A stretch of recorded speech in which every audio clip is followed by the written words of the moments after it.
U.S. Department funds authorized by Congress for humanitarian assistance was paid to drug traffickers. In some cases, these drug traffickers received the State Department's funds after having been indicted by federal law enforcement agencies on drug charges in other cases were the subject of pending investigations by those agencies. The FDN Contra Group moved Contra funds through a narcotics, drug trafficking, and money laundering operation.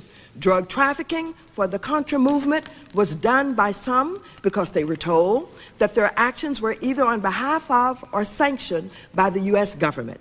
Not included in the CIA IG report are other key findings by the Kerry Committee. Despite widespread trafficking through the war zones of northern Costa Rica, the Kerry Committee was unable to find a single case which was made on the basis of a tip or a report by an official of a U.S. intelligence agency. This, despite an executive order requiring intelligence agencies to report drug trafficking to law enforcement officials, and despite direct testimony that drug trafficking on the southern front was reported to the CIA officials.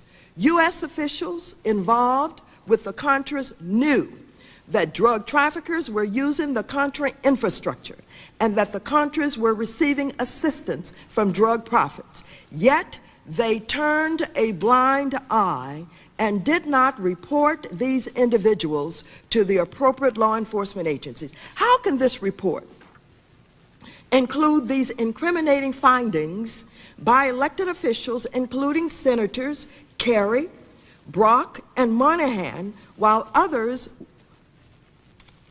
summarily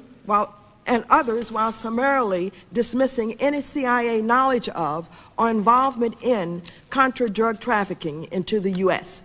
This is an outrageous contradiction. Moreover, the report is littered with damaging admissions.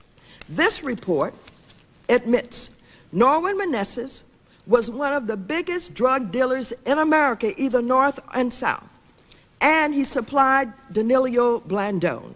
Blandone, in turn, was the source who supplied Ricky Ross, and Blandone and Menezes did so unhindered by the CIA. It is unreasonable to think Menezes was connected to the CIA,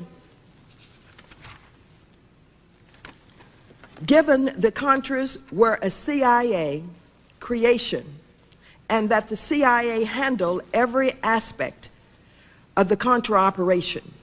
Pages 20 through 24 of this report confirms that the CIA essentially created, funded, supplied, and trained the Contras, and that the CIA was intimately involved in determining their strategy and running their operations. Menezes was never arrested by U.S. law enforcement. He was permitted free entrance to the United States and even issued a visa. How was this allowed, and why was it allowed to continue? Let me just say that Menezes dealt drugs in the United States for over 10 years or more. Starting back in 1974, he was a drug dealer before he came to the United States. He was even involved in a murder in Nicaragua.